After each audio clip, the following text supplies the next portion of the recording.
Good afternoon, everyone. Welcome to the May 5th meeting of the Yakima School Board. Happy Cinco de Mayo, absolutely. Welcome to YVTech. We offer Spanish interpretation services from Jorge with Language Connection. If you need translation assistance in person, please check with Jorge for a device. Jorge, if you are here, this is the second time I've done this. If not, then I apologize. We have two options for public comment this afternoon. The first option is for commenting on agenda items only, and the second option, which will be right after the first, is for all other topics. In order to speak tonight, you'll need to sign two forms, the sign-in form and the guidelines form, which are at the entrance. Barb, would you please take the roll? Director Walker? Here. Director Navarro Jr.? Director Rice? Here. Vice President Villanueva? Here. President Beckett? All accounted for. Thank you, Barb. Would you please rise and join me in the Pledge of Allegiance? I pledge allegiance to the flag of the United States of America and to the republic for which it stands, one nation, under God, indivisible, with liberty and justice for all.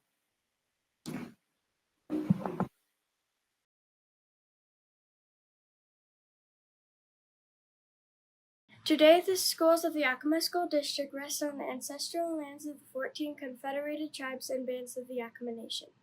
Hoy las escuelas del Distrito Escolar de Yakima descansan en las tierras ancestrales de las 14 tribus y bandas confederadas de la nación Yakima. The people of the Yakima Nation inhabited more than 12 million acres. La gente de la nación Yakima habitó más de 10 billones de acres. Across Adams, Benton, Chelan, Douglas, Franklin, Grant, Kittitas, Klickitat, and Yakima counties. En los condados de Adams, Benton, Chelan, Douglas, Grant, Franklin, Kittitas, Klickitat, y Yakima. Today, we honor those native peoples who are tied to the land through history, legends, and culture. Hoy honramos a estos pueblos originales que están vinculados en la tierra a través de historias, leyendas y culturas. We acknowledge the descendants who live in the world today. Reconocemos a sus descendientes que viven en el mundo de hoy. We thank the caretakers of this land who have lived here and continue to live here since time immemorial. Agradezcamos a los guardianes de la tierra quienes han vivido aquí y continúan viviendo aquí desde tiempos inmemoriales. An acknowledgement is a simple, powerful way to show respect. Un reconocimiento es una manera simple y poderosa de mostrar respeto. And a step toward correcting the stories and practices that erase indigenous peoples' history and culture. Y un paso hacia la corrección de las historias y prácticas que borran la historia y la cultura de los pueblos indígenas. It also honors the truth. También honra la verdad. As a school district, we will continue to build upon our relations with the Yakima Nation. Como distrito escolar, continuaremos fortaleciendo nuestras relaciones con la nación Yakima. Thank you, Barb. Welcome, Jorge. Would you please translate the earlier information? Sorry for... Jorge, thank you. Si alguien necesita de la ayuda de un intérprete, tenemos los radios disponibles en la ventana y estoy aquí para ayudarles. Thank you so much. Board members, I would direct your attention into the board docs. There is a linked obituary through the Yakima Herald for Donna Schofield, one of our Yakima School District family members who has passed away. The full obituary is available online and through board docs. If you would all please join me in just a moment of silence in memory of Donna.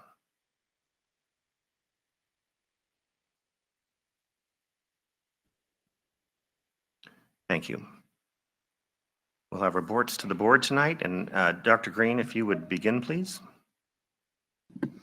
Thank you.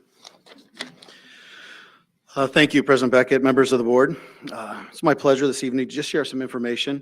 It's really a statement on the funding challenges that we have as a district and the service reductions.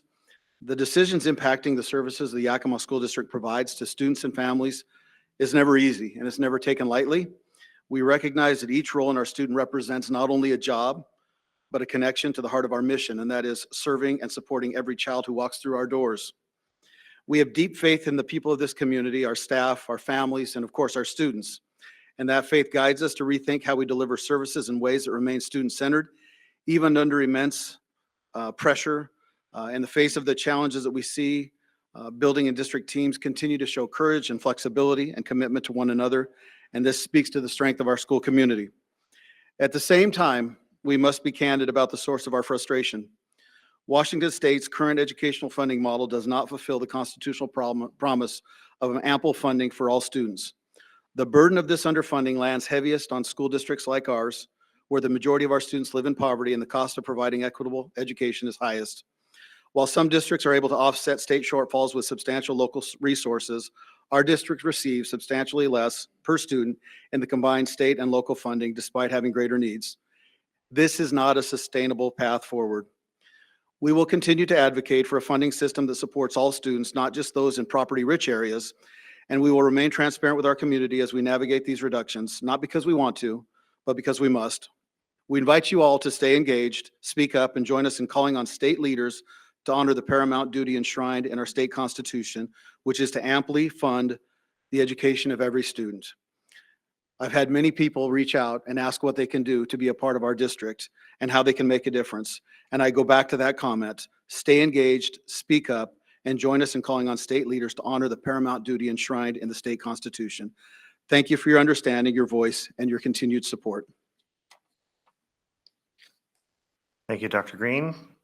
We have two reports to the board this evening. To begin with, Francis Guerrero from YEA will address the board. Francis, please come on up. I'm sorry, we don't have a regular mic. It's all the way up at the front of the classroom.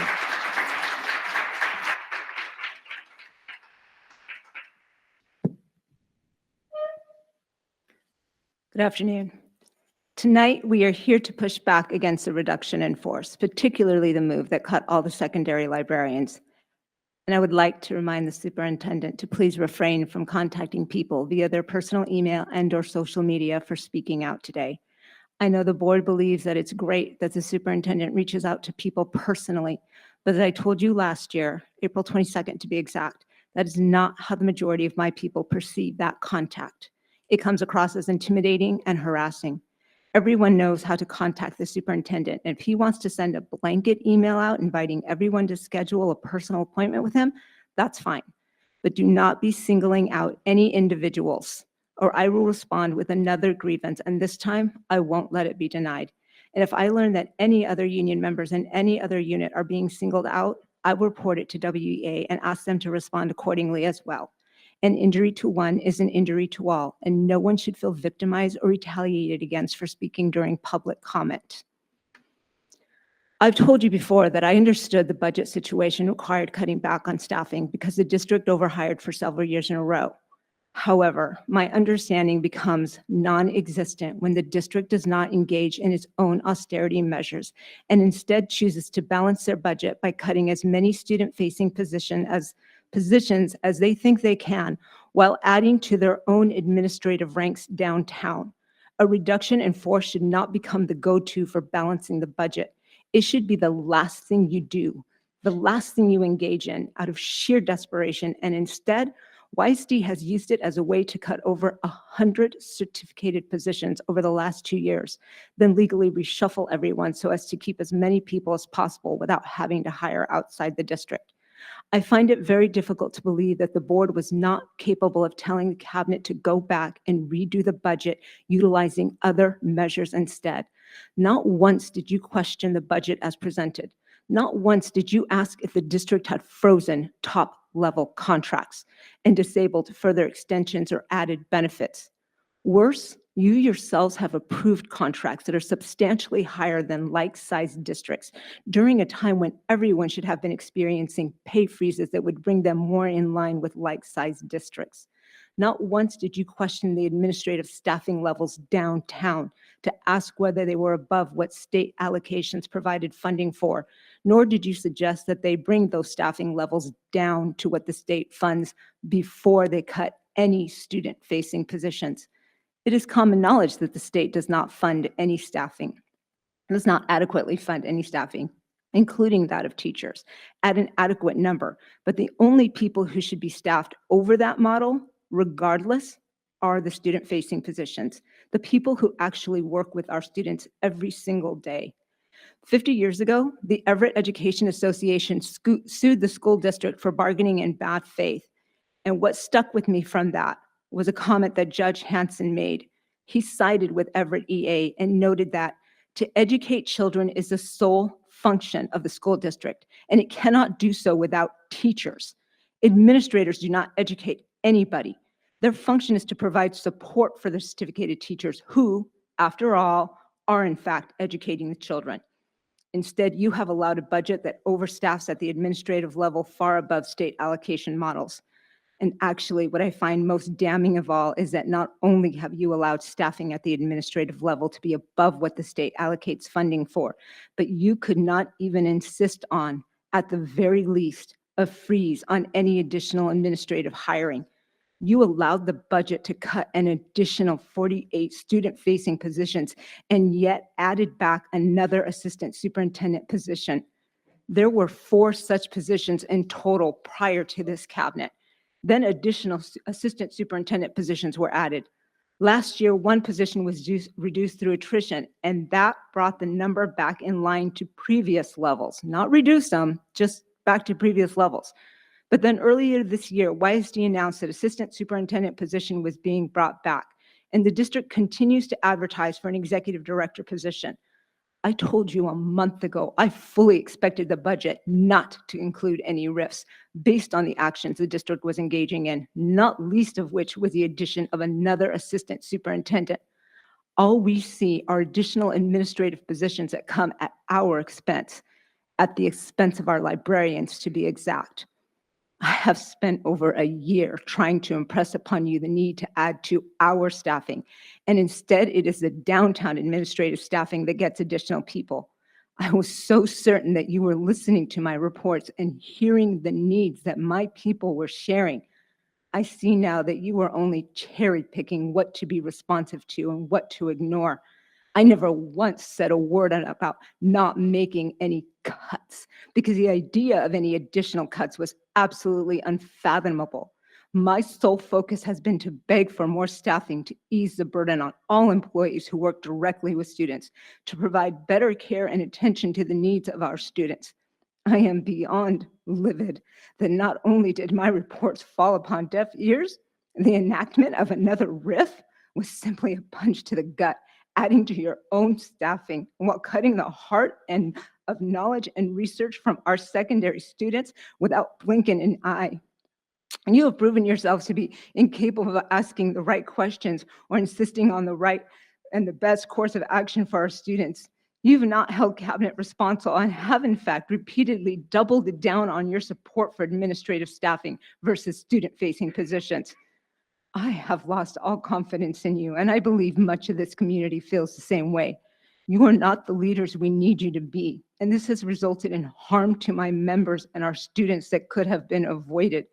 The inability to prioritize student needs and staffing concerns, to see where needs are most critical, is a great detriment to being able to do this job well. It is unfortunate that I cannot stand here and applaud you for being School Board of the Year. It is unfortunate that I cannot stand here and send my own accolades to the superintendent, who truly deserves recognition for the unprecedented and downright revolutionary work he is doing to change how the state funds education. Everything he just said right now is correct.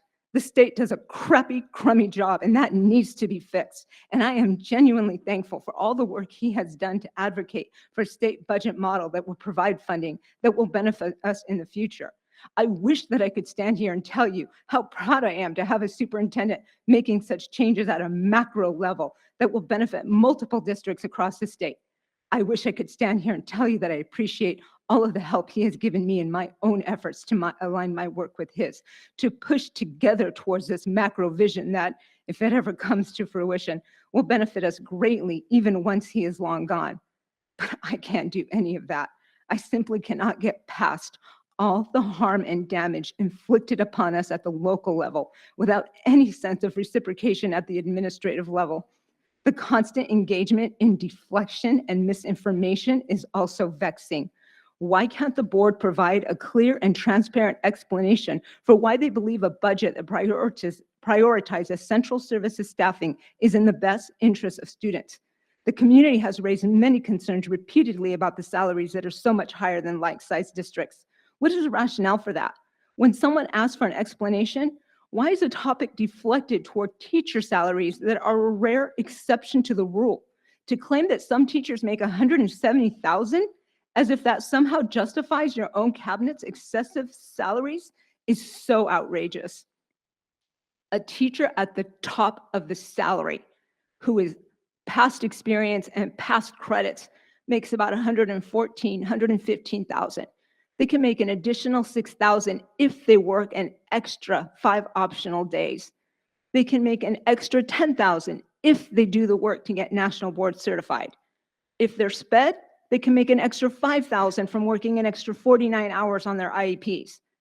They can work summer school 75 hours to make another $6,000. Intercession 20 hours, another $2,000. That would only put them at $143,000. They would have to actually coach in addition to that to make it anywhere near that $170,000 mark. It's outrageous. Our community passed a levy because they believed in us and our ability to be successful. And instead, you have turned around and cut the teachers and the programs that that levy was meant to support. We deserve better, and you can do better. That budget is not done. It is not set in stone. You can give us our librarians back, and you can stop cutting. I personally do not believe you have legal grounds to be cutting if you can turn around and hire extra administrative staff. We want our librarians back.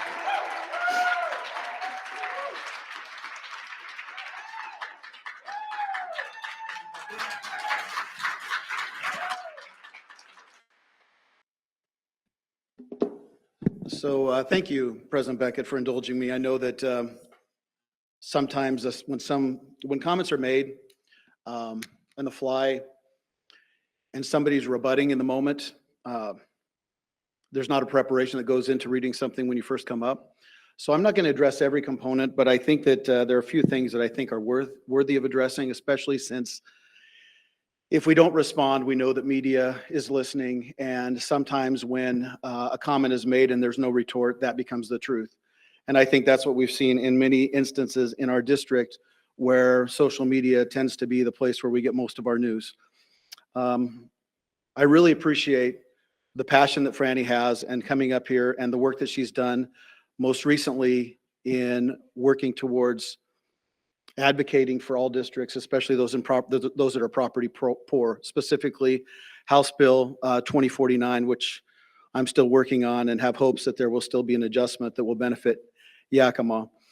But I've also found that the best lies are those that are mixed with truth, and those are the ones that I really can't let stand. So in the spirit of what President Guerrero said, the invitation stands for anybody in our community.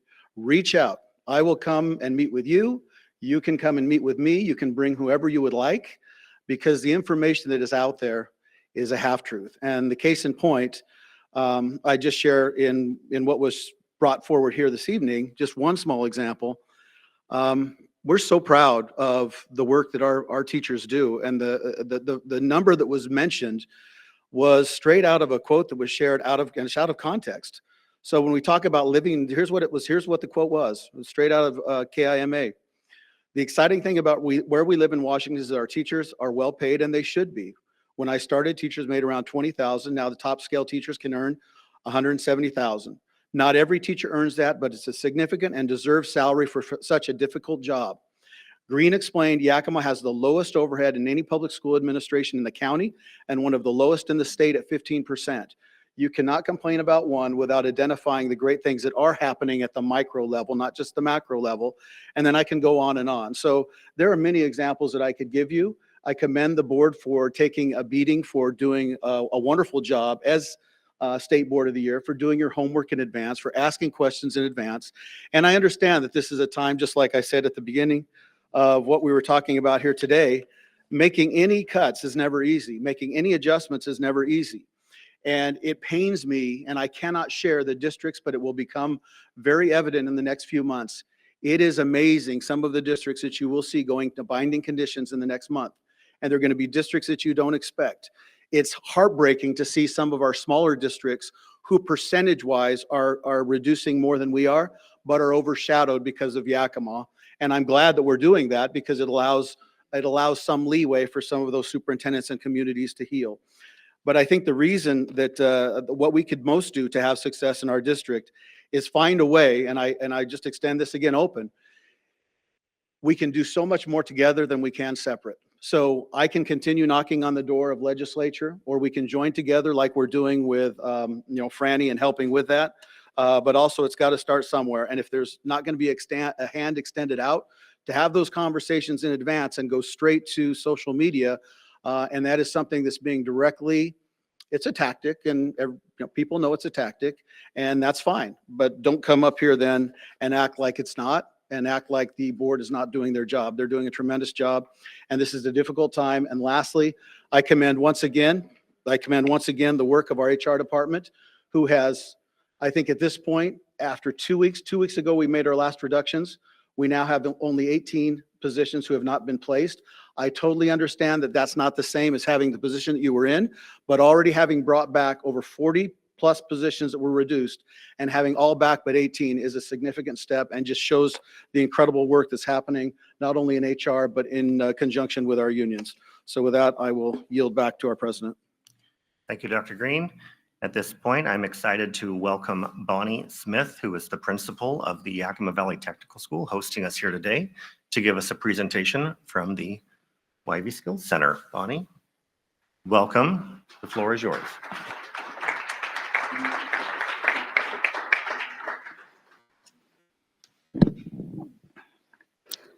All right. I know you guys want to go on a tour. Mr. Pham's going to lead the tour, so we're going to go through this quickly so you can get up and move around and see some of our great classrooms and items. School Board President Beckett, esteemed members of the Yakima School Board, and Superintendent Green. Today we're excited to share information about Yakima Valley Technical Skill Center, also known as YVTech. Again, my name is Bonnie Smith. I serve as the principal of YVTech and the executive director for the College and Career Readiness Department. This is Mr. Phoon Pham, who's been our assistant principal for 7 years. And back in our young days, we both taught classes here before going through our principal certifications.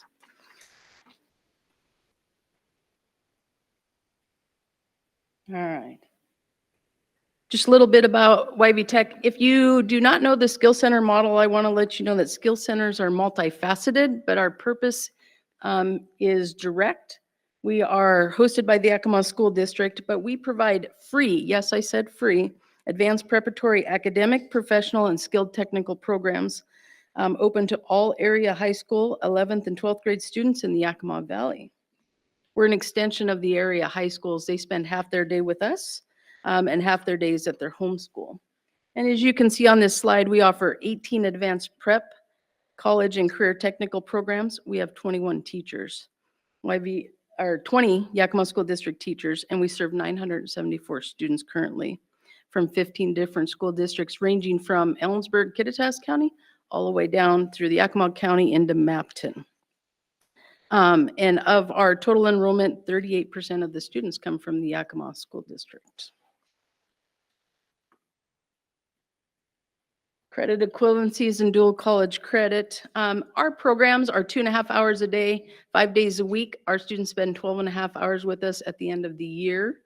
They have 540 hours in the program. We have some students that come back as second years that then have 1,080 hours of education in their advanced preparatory programs related to the careers that they choose.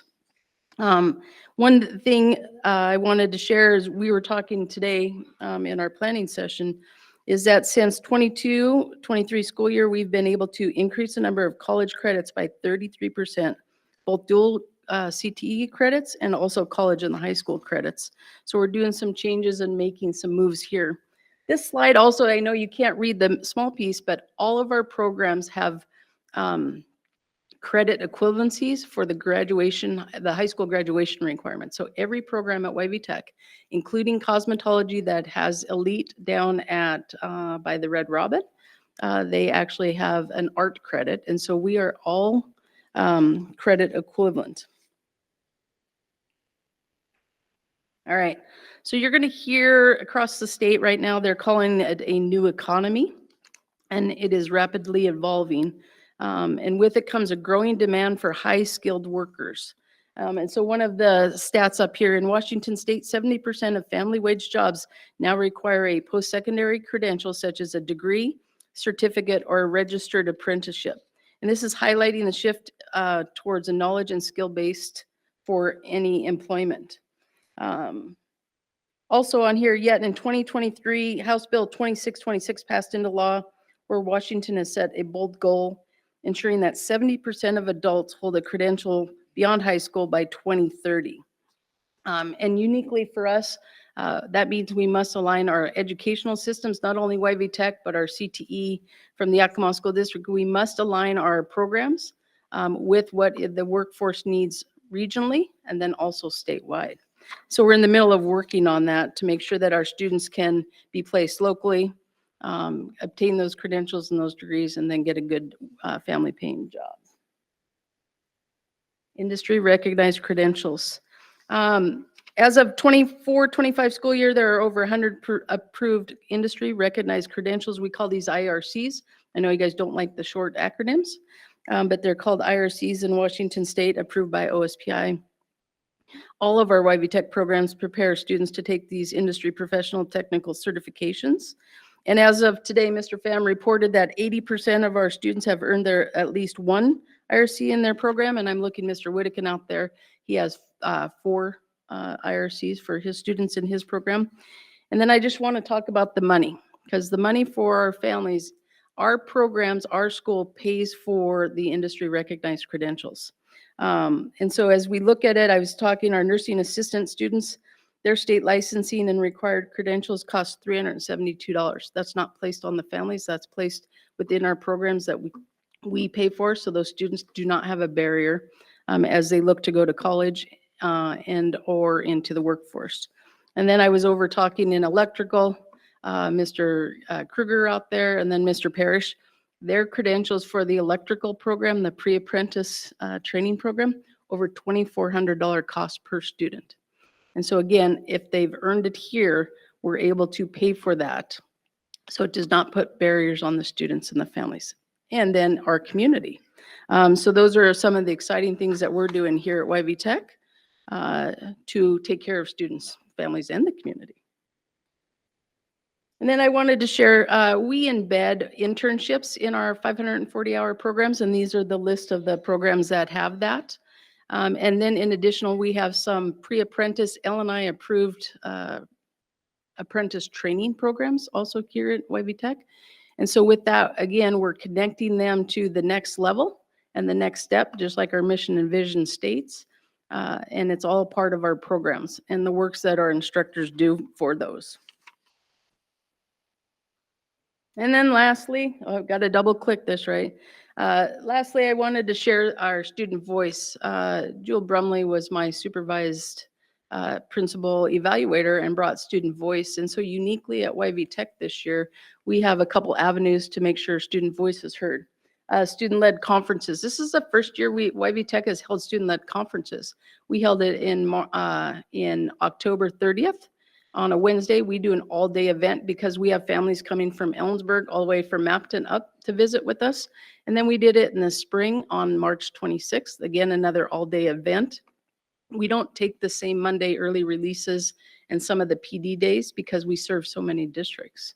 But with that, we were able to get student-led conferences in the fall. They talked about the impact that they had from their program and what they were going to do with their program for the next step. And also, it was kind of interesting to watch the kids present their own tardy and absence rates and watch parents come straight to the office and have a conversation. Some of the phone numbers were hooked up, not from Skyward, but to the students' phone numbers. It was pretty impressive, but we were able to take care of that and support students. We have ASB, just like our other schools do. We have CTSO leadership. You guys will hear Skills USA, TSA, HOSO. We talked about those from the CTE piece. This is a required part of advanced prep and CTE programs. And so when we have this, students are doing natural leadership and we're developing them at a young age. The NTHS, Mr. Clem sees in the back there, he's our advisor for National Technical Honor Society. Many of our students cannot attend their own honor society at their schools because they're with us a half a day. This way, we're able to have an honor society that's nationally approved and recognized, and Mr. C shares, or I'm going to say advises those students, but really the students advise Mr. C and us because of that student voice. And then the last one, we were able to, on March 19th, bring students over from our YVTech various programs, including the Yakima School District students, and spend the day with our legislators and senators and have that conversation. They were making some tough decisions on bills that day, and to put a student face in front of them, I think made them think twice a little bit, put a smile on their face. But if you knew how well our Yakima students are speaking of the programs in their education, it was profound. Now, we came back wondering if we're really living up to how they spoke that day because it was so profound. And we were so impressed. And so again, we were telling the students, they don't want to hear from us. They hear from us all the time as adults. They want to hear from you guys. And once they found that out, right, they didn't know, they just needed us to pay for their meals and make sure they got back in the vehicle to come home. So a couple different things. All right. Gosh, that's right, Barb. You limited me on slides. Dr. Green, see, it worked out well. We're going to ask now, is it time then we can take our tour? Mr. Pham's going to lead our tour. We're just right here on the first floor. We have 7 minutes, Barb tells me.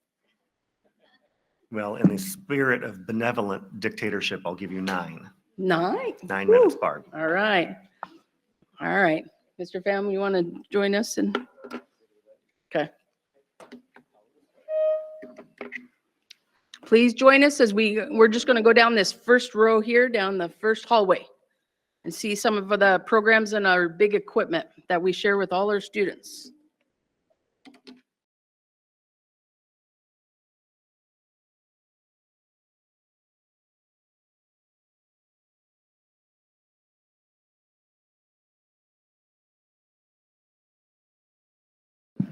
I just wanted to check and see, thank you guys for going on the tour with us and seeing the facilities. I'll pre-warn you now, as Dr. Green will hear in the next superintendent's meeting from the Valley, but we're landlocked, right? We're ready to expand and out of space. So maybe we can grow up. I don't know. We'll figure out that coming up. Are there any questions that you might have for YVTech? No questions, but want to just commend you and the staff here for all the work that they're doing. There's one of our newer programs, the Medical Assistant Pre-Apprenticeship Program, that is, I think, just a really great example of how responsive YVTech is to the needs of the community that we're in. Medical assistance is one of the highest growing professions, really across the country, and certainly in the Yakima Valley and surrounding areas as well. And so that we have a program that is going to directly meet those needs. And those are great paying jobs right out of training. So glad to see that. And even with a short tour, learning about the different programs we have and how much credit goes towards the full licensure post graduation is just really impressive. And the placement rates and internship placement rates and job placement rates are both really impressive. So just really commend all the work that you're doing here. Good job. Very good. Thank you, guys. Anytime you want to come visit, I'm here. I do have a question quick, if you have a moment. So as we know, a lot of our students start as medical assistants and dental assistants with the goal of going into nursing and dental hygienists. So can you describe the curriculum that helps them to develop a strong foundation in more of the college level, like biology, human anatomy, physiology, and chemistry? Yes, so for any of the allied health programs, any of the anatomy-based physiologies that we have at the high schools, The biology has to be the starting point. Even the new college and the high school public health class that we have, health is such a basic foundation for them to make choices to decide which way they want to go. And then Dr. Green and I were actually able to meet with Interim President Teresa Rich and Carrie Kavanaugh, VP at YVC on Friday to open up those discussions so that we can make sure, like our dental assisting will actually get those competitive points for the dental hygiene bachelor programs and to be able to move on to that next step. So we're recreating those connections so that those students have those local opportunities because they also have medical assisting there, as does Perry Tech. So we're feeding into the system, and we're also able to offer apprenticeship opportunities for that earn while you learn model as a senior. And so we're excited to be able to do a variety to meet every student need. I know those programs are highly competitive. I think YBC only has 18 seats a year and WSU as well. So I'm always looking to see how our students can be even more competitive, right, and win those seats so they can achieve their educational goals. Thank you. Yes, thank you. Are there any other questions from the board? If not, Bonnie, I would just echo my gratitude for the tour today. Thank you very much. It's nice. I think this is the second time I've been able to take a tour here. And it's also fun because we get to be here once a year for the recognition ceremony and to get to see the students and the parents that come for that evening. And it's a pleasure to be here for that. I also have enjoyed being a part of a nonprofit that does a service project here, building blankets in the winter a number of years in the past, and it's fantastic. I think that you go to such lengths to make sure the building is opened up to the community for something like that. It's a really hard thing to do, to open up a building on a weekend early in the morning and make it available for the community, but it goes a long way with proving to the community valley-wide what a fabulous program we have here and how proud we are of it. So I really want to say thank you, and thank you again for the tour. Would you please join me in thanking Principal Smith and everyone here at YVTech for hosting us today? Thank you.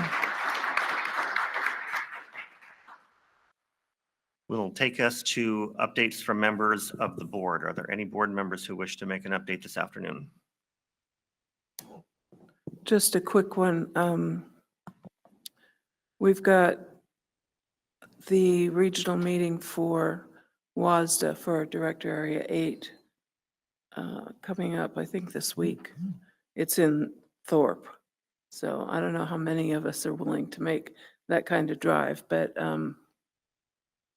it should be interesting.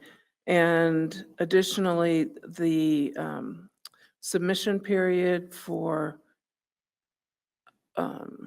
proposals for the upcoming General Assembly have closed, and we should be getting the list for the Legislative Committee to look at this week sometime, because we meet Friday and Saturday to take our first look at the proposals that are coming. Thank you. Thank you. I just want to share and commend Miss Bachman Quincy at Wilson Middle School. I've had the opportunity to do math goal setting with the middle school class there, and Mr. Roberts' class in particular. And it's the second time that I've done that, and it's just really neat to see how well the kids have improved last session to this time, and to see how excited they are when they recognize the adult that came back that's helping them with goal setting, and to be excited with in sharing their new and improved scores. And so I just want to commend the work that's happening there, and the impact that Mr. Roberts is having, and Miss Bachman Quincy as well, in organizing that opportunity. It's been really a neat experience. Thank you. Thank you. Moving on then to the superintendent's update. Dr. Green. Thank you. A couple of items. One, we want to recognize Gilbert Elementary School for student growth. They're recognized by OSPI this past couple of weeks, about 2 weeks ago. We want to bring that before the board. They're the only school in our district thus far to be recognized for the 23-24 year on student growth. So again, Gilbert Elementary.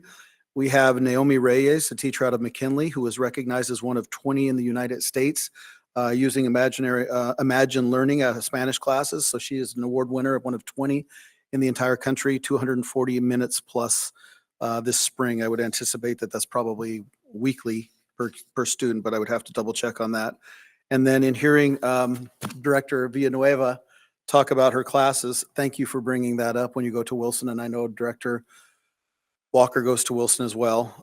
I do also. And so I want to recognize Angel Almaguer, whose sixth grade class I've attended now once a month for, I think it's been 3 months now. And just to see the automaticity changes and the increases, and to now know the students well enough that when I come in to challenge them on their goal setting in a way that I wasn't doing that first session when I was and what we bring to the table, Director Villanueva and Director Walker. So if anybody could attend those sessions, going to any school and helping out in a classroom is always a great way to see actually what's happening, the work that goes into benefiting our students, and they've made some great achievements. So with that, the only other remaining item I mentioned previously, and if the board has a question, I would ask Kim Newell to come up if there's a follow-up question. But thus far, I just want to share the numbers we have had. We had a reduction of 49 or 46 positions, which when there is a RIF, it always impacts many more people than you would want. You never want it to affect anyone, but of course it does, and it expands and affects a lot of people with those shifts that take place.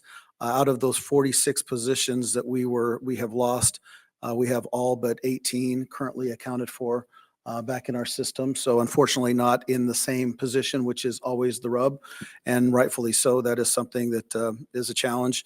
But to have somebody back into a position employed in the district is the first and foremost item that we'd like to take care of in that RIF and recall. So 18 certified staff that do not yet have a position after 2 weeks, I believe, or 2 or 3 weeks. Do you have any questions on that follow-up that would necessitate Kim coming up to the podium? Okay, that's it then. That's my report for today. I believe we have a lot on the next agenda, so. Thank you, Dr. Green. We do have, it looks like just over 3 pages of events highlighted for community engagement between district events, varsity events, and individual building events. It is that time of year. I would point everybody to that spot in board docs to make sure they have all of those appropriate dates on their calendar. Dr. Green, is Kirsten here today? Is there anything to highlight? Is there anything you want to highlight today? I apologize. I think we probably do. There's quite a bit coming up. So. Excellent. Thank you, Kirsten.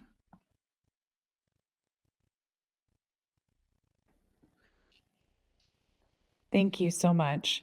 I agree. There are a lot of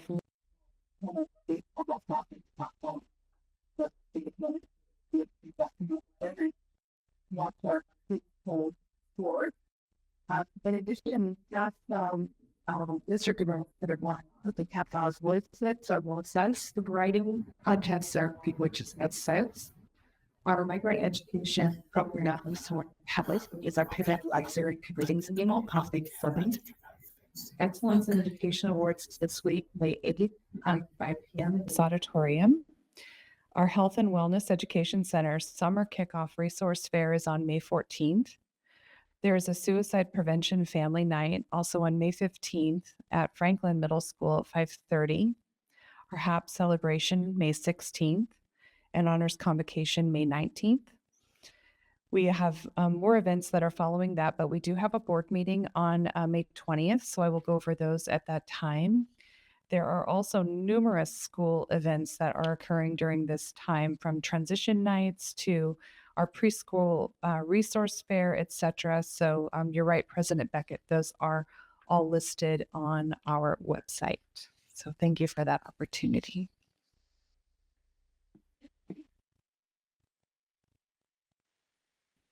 Thank you, Kirsten.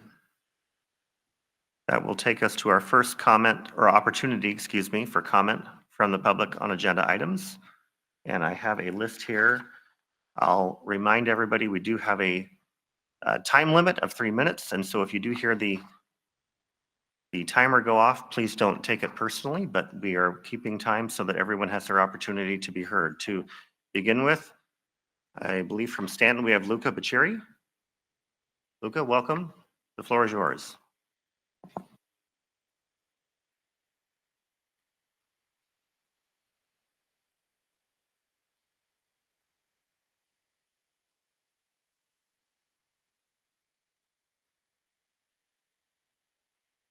Here we go. Thank you. You all are excellent teachers. Okay. Good afternoon, community members, fellow educators, members of the board, and Superintendent Green. And actually, this is not on my script here, but before I get started, if I could just request, because I've just noticed, and I'm not going to call out anyone in particular, if people could be off typing their laptops or have their phones down, give me 3 minutes of your time. I would consider it a personal favor. I often have to ask my class that too, so I'll ask you all to do the same for me, please. My name is Luca Baccieri, and I'm a third-year teacher in the Yakima School District. I am the face of one of the RIFT educators RIFT in 2 consecutive years. That also includes my wife. I wanted you all to see my face. While I know that you are aware that your decisions affect human beings, perhaps you do not get the opportunity to see us in person as much as we would wish. Our job is educators, and in this group, I include teachers, custodial staff, librarians, speech-language pathologists, nurses, school psychs, bus drivers, pro-techs, para-educators, security, and cafeteria staff. If I left you out your position, please forgive me. My forgetfulness does not diminish your value. Our job is to support our students, to support their academic growth as well as their growth as young people. All of these positions I've mentioned, many of which have been affected by the rifts, have daily contact with students in our districts. When we are rift, it sends a message about the values of our district, and it is a troubling message. The message is that those of us most directly working with students are disposable. I've heard some of the most common rebuttals from members of our district leadership: shrinking or cut national and state budgets, declining enrollment. But rifts of such magnitude last year and this year are not simply a reality of these factors, they are a reflection of value in our district.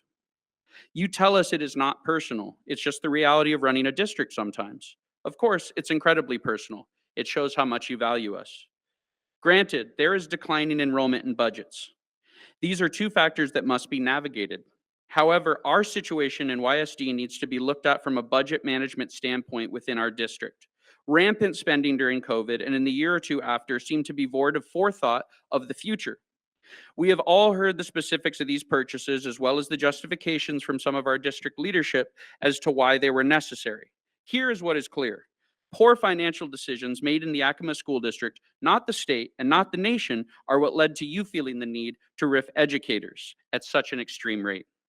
Perhaps those who made these poor financial decisions, not to mention those whose salaries dwarf even our highest educational leadership in the state, should be the ones taking responsibility. An apology and admittance of errors would be a good start. Then perhaps deciding whether your value is so high that it is worth it to sacrifice those people who work directly with our students on a daily basis. Instead, maybe you should consider some difficult budget reduction decisions at the district leadership level. I was fortunate enough to be recalled. So, oh, sorry. All right, that goes fast.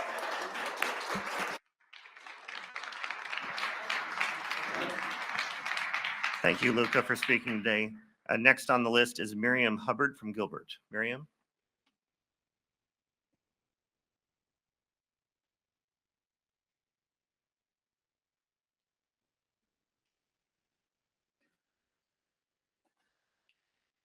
Just under 3 weeks ago, I was at this podium trying to show people how important librarians are was part of my message. By the way, looking at how many times you guys like to go into classrooms, my standing invitation is anytime you have a moment, drop into my library and see what librarians do. Along with that, I also reminded Mr. Green that he had had an appointment since November to come in and see what I was doing with Washington State history with 4th graders. I believe we're the only school in the district having Washington State history with 4th graders because I took it on and added it to my list. Today, I stand here to give a public thank you to Mr. Green. He came, he took notes, he listened and sent me in a written evaluation with helpful hints. Thank you, Mr. Green.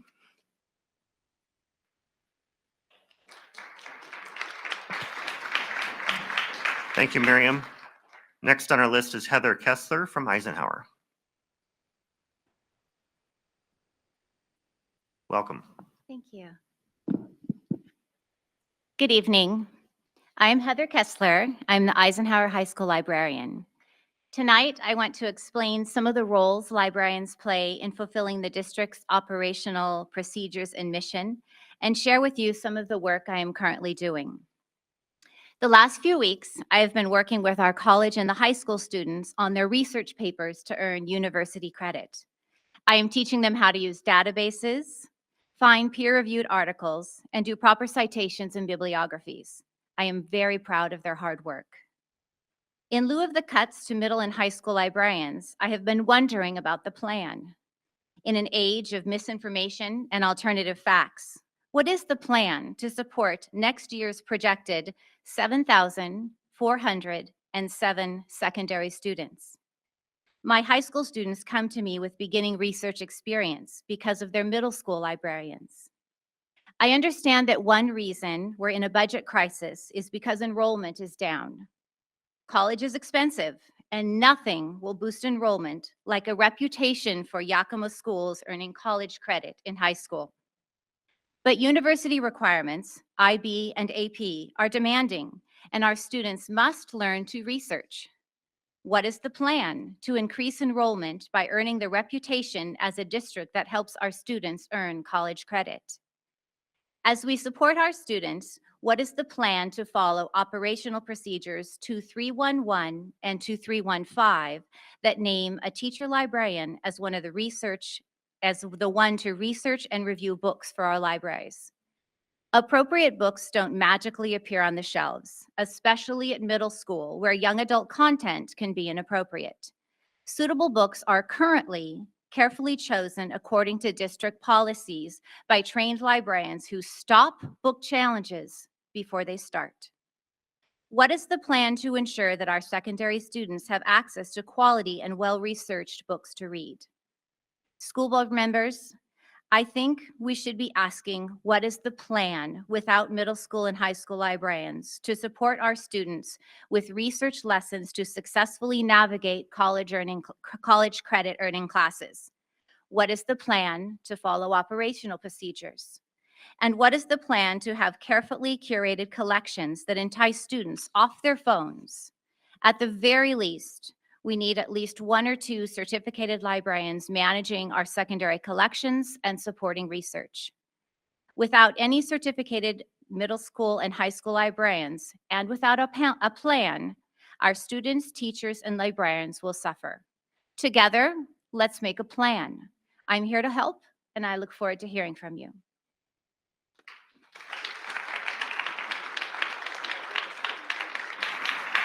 Thank you, Heather. Next on the list, I believe it's Teresa McDonald.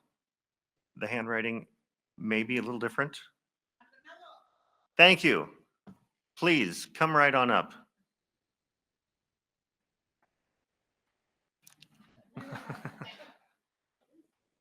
Thank you for being here this evening. Welcome.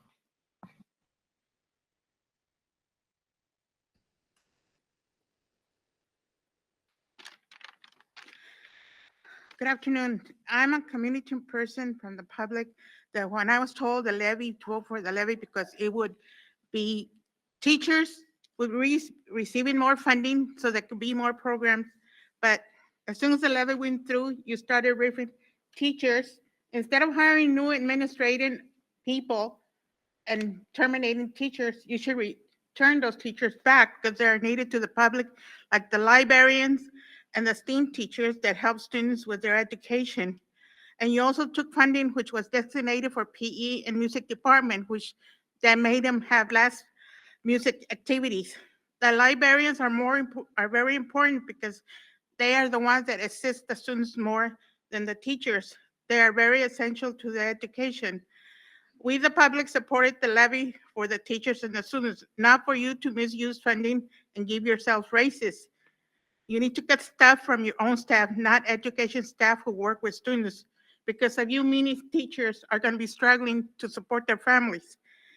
And you really have to realize, because what you're doing now, and when you are needing teachers, they're not going to be applying because they're not going to trust you because you're mishandling so much funding. And because I help my kids get into the education field, and I told them that was a good place for them because they like teaching students.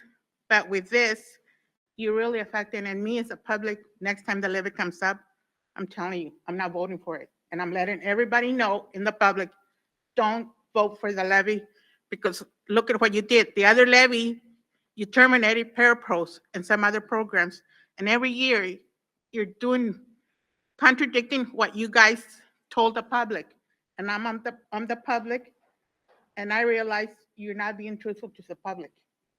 You missed the information you provided to the public so we can vote for levy. It was false. So I'm telling you now, I was debating a lot. Before the due date, I said, okay, I'll give you one more chance.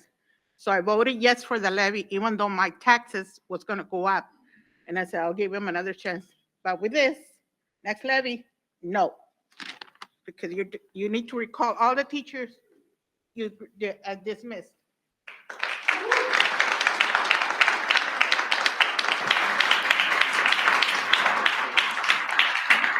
Thank you, Teresa. Next on our list is Tracy Sawyer from Hoover. Welcome, Tracy.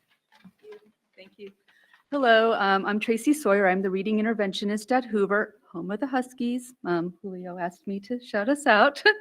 My husband, Andy, is an ELA teacher at Washington, and we have a child who is an IB student at Davis. So I have many roles and capacities within the Yakima School District, and I cannot make sense of why we rift our secondary librarians. It is my opinion that we are in a literacy crisis in the United States, and I'm not talking basic reading. We actually have figured that out, and we're making huge gains at our elementary level thanks to our adoption of science of reading practices. However, reading is not just decoding. We need to have a deep understanding of our world and beyond to make connections. Most of us need to read broadly to make the connections necessary to be considered educated. We also need a lot of opportunities to practice discerning what is fact and what is manipulation in a space where it's safe to do that. This is becoming increasingly important with the advent of AI. AI is neutral. It can be a force for good, but it can also be a force for evil. But regardless, only those who are literate are going to be able to use AI effectively. So our roles in classrooms are to teach our students to make connections and discern fact from fiction, but we can't do that alone. Our students need librarians so that they can master these skills in different contexts. Librarians, through their professionalism and expertise, provide the space, time, and resources for our students to become truly literate. So I know librarians are essential to places of learning, but it seems that the district is questioning that.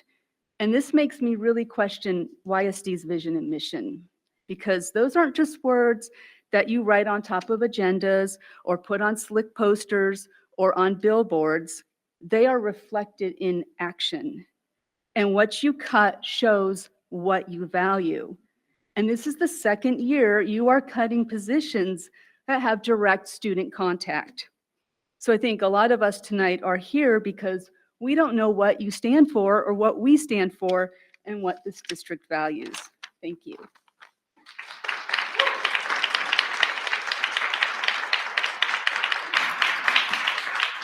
Thank you, Tracy. Next up is Annie Blake from McKinley. Annie?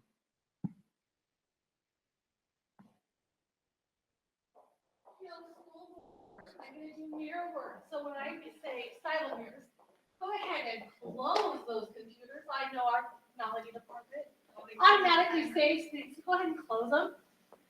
And if my hands move, your hands can move. Thank you for giving us the respect of closing your computers and maintaining eye contact with all of us that have to speak. So here we go. Dr. Green, I wanted to say my first year teaching 4 years ago when I got hired full-time as a teacher instead of a substitute. I met you. I was excited. I remember going home to my dad, who's a teacher, and I said, oh my gosh, I think this is going to be an awesome experience at McKinley at Yakima School District.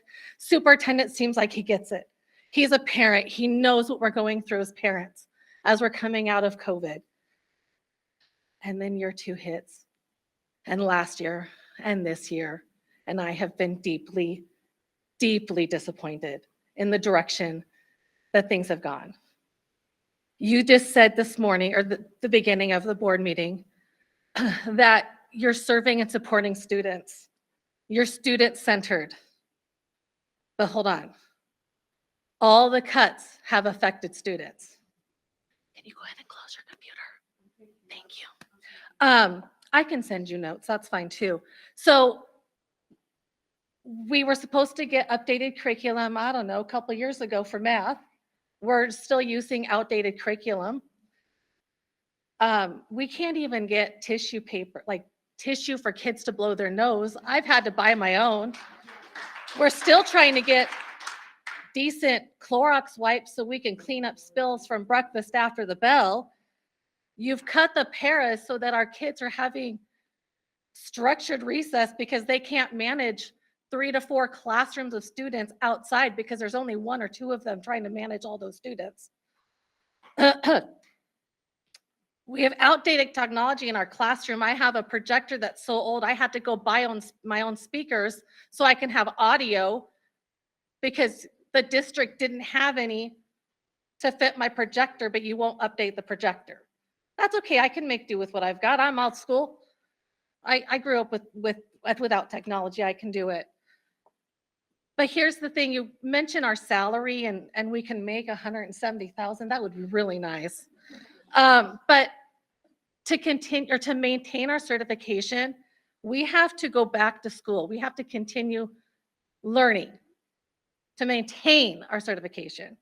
To move up the pay scale, we have to pay for clock hours. We have to go to school, continue our education to move up the pay scale. Dr. Green, what do you do to maintain your level of salary? What do you do? Yeah, we're still paying off our student loans, but we don't make enough. All your cuts have done nothing but affect the students and the classrooms. I will be presenting more.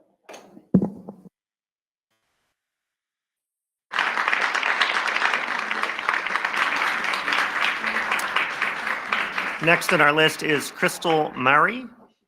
Crystal, welcome.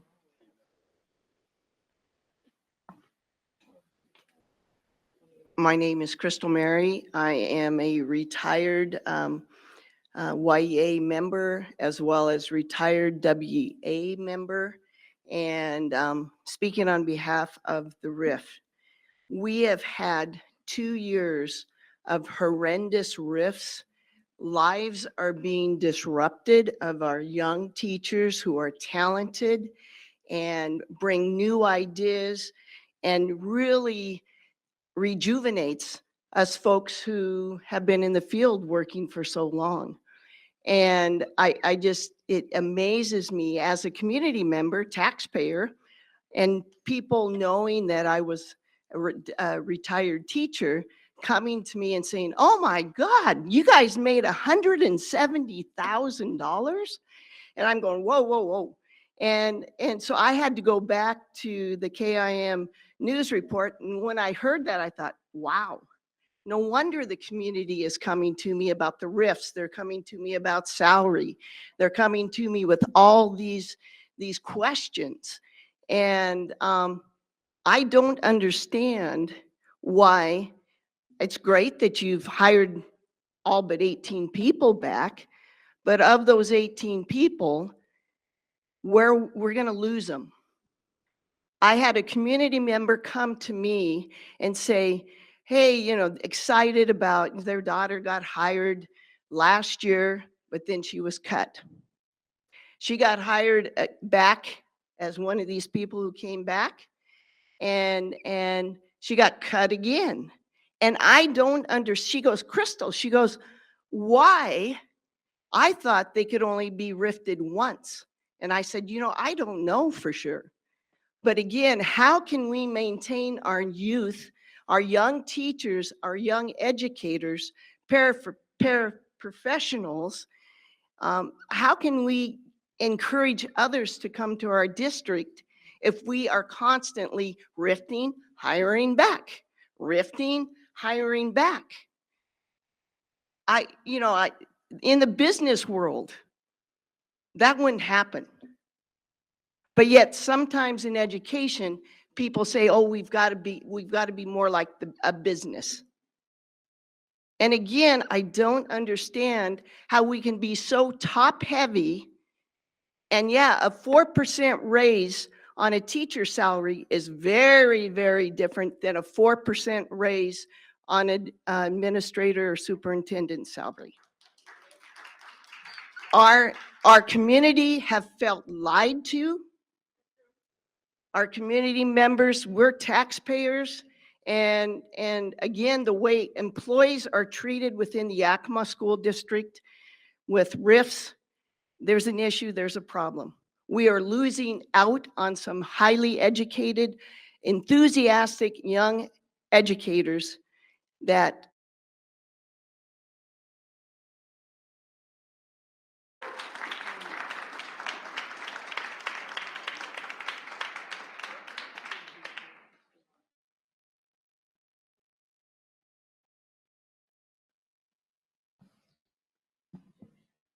Our second opportunity for public comment follows our first opportunity for public comment. Do we have a list of people who have signed up for the second opportunity?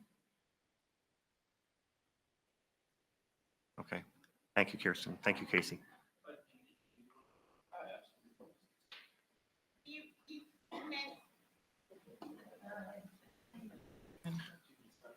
We'll get you to sign in, but go ahead, Yeah. please. You got the list?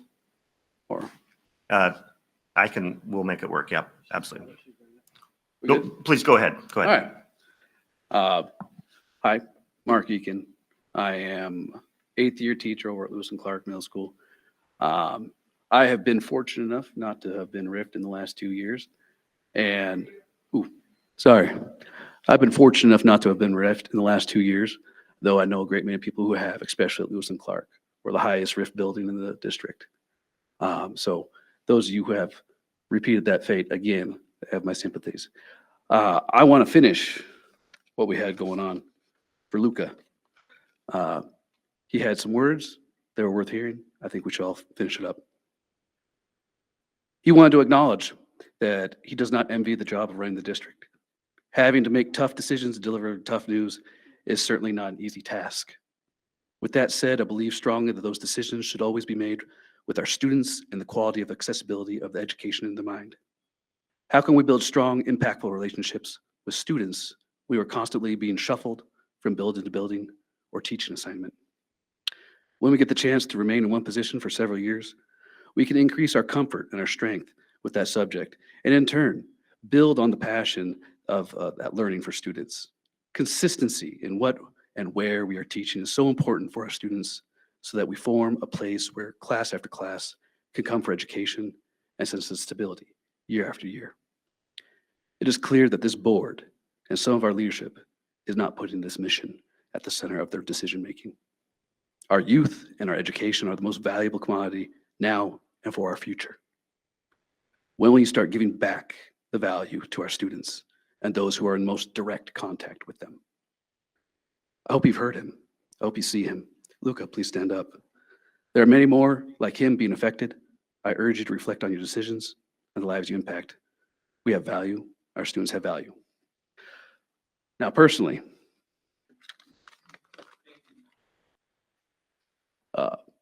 Mr. Green, it's interesting to see that you want to say that you're one of us, that you have debts to pay. I'm sorry, but you're not one of us right now. I tell you what, if I was making what you're making, my debts would be paid off. I've been making a lot less for quite a while. So please, respectfully, if someone's upset because they're getting cut, because they got bills to pay, because they got debts, it's not the same as you, my friend.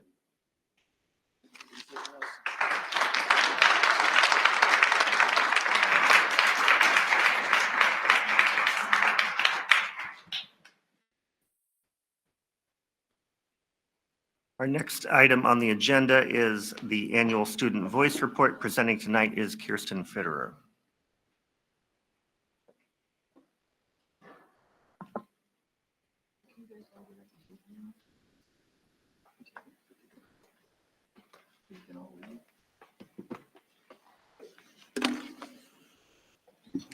Thank you, President Beckett, again.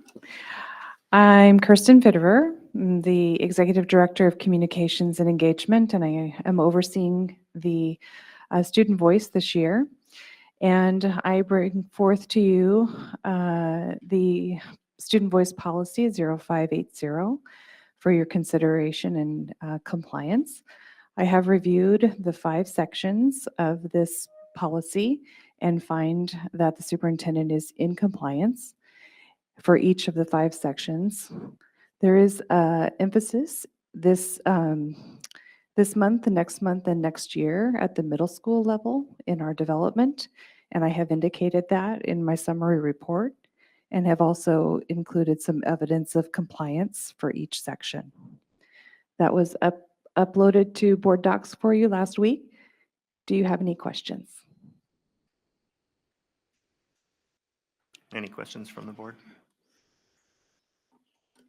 Graciela? Yeah, with all the work that the student leadership group, the student advisory committee did on this, I wonder if there's any consideration in having the students come and evaluate the policy. I think it's one thing for the adults to say yes, but considering this was such a strongly student-led process, it'd be interesting to hear their interpretation of compliance. Is that something that we've got given consideration to? So the plan is for them to actually come up with the measures that they would then be able to present. So we have been working with them to come up with those measures. As you can imagine, the policy itself, I think you're aware, took over 2.5 years for them to complete. Similarly, the measurement work with them is elongated. So in the interim, then we're going forward with the assessment that we would do, but that is the longer term goal. It is not something that could happen time-wise in probably even the next 3 months, given their schedules.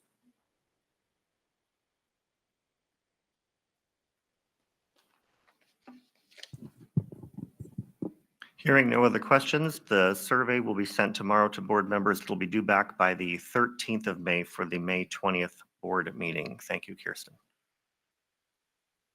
Our next item is the approval of the ratings for policy 1000.2.2, which were sent out. This is regarding the policy regarding the working environment of staff. The 4 responses were received showing that the superintendent is in compliance. Does any board member wish to elaborate or add to any of the comments in the survey? Hearing none, then I'd entertain a motion to approve the ratings for policy 1000.2.2. So moved. Second. We have a motion and a second. Is there any discussion? All in favor, please say aye. Aye. Aye. Any opposed? Motion carries. The next item is the approval of ratings for policy 1000.2.4. The 4 responses were received, all indicating that the superintendent is in compliance. Does any board member wish to elaborate or add to the comments in the survey? Hearing no suggestions, do we have a motion to approve 1000.2.4? So moved. Second. A motion and a second. Is there any discussion? All in favor, please say aye. Aye. Any opposed? Motion carries. Thank you very much. Mr. Superintendent, do we have a need for executive session this evening? We do not. Well, then at this point then, that takes us to the end of our agenda. We are adjourned till next time. Thank you all for being here. Thank you again to Bonnie and the team at YVTech for hosting us. We are adjourned.